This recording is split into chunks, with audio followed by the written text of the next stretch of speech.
कभी महान ऋषि वेदानंद अपने अहंकार के कारण ब्रह्मराक्षस बन जाते हैं। चारों तरफ काला धुआं फैलता है, धरती कांपती है और तामसी शक्तियां उनके शरीर में समा जाती हैं। शाप के साथ उनका दैत्य रूप प्रकट होता है। अब वह दैत्य बनकर गांव-गांव में आतंक मचाता है, पेड़ उखाड़ता है, घर तोड़ता है, पशु उठा ले जाता है।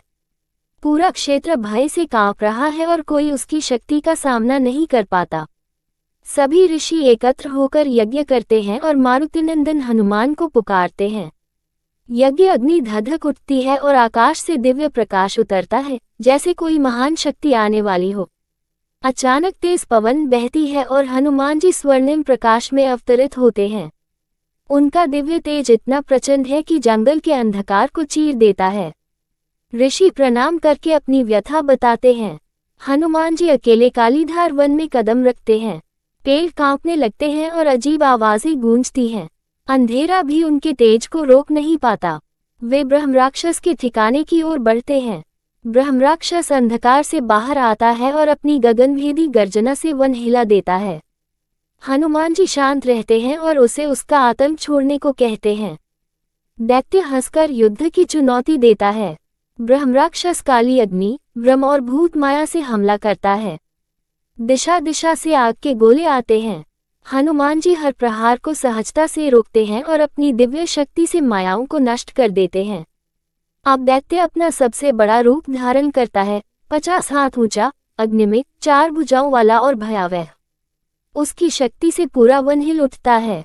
दैत्य एक छोटा पहाड़ उखाड़कर हनुमान पर फेंकता है। हनुमान जी उसे एक हाथ से पकड़कर दूर फेंक देते हैं। उनकी शक्ति देखकर ब्रह्मराक्षस भी क्षण भर के लिए स्तब्ध रह जाता है। हनुमान जी अपनी गदा उठाते हैं और तेज गति से वार करते हैं। एक एक प्रहार से दैत्य की भुजाएं कमजोर पड़ती हैं।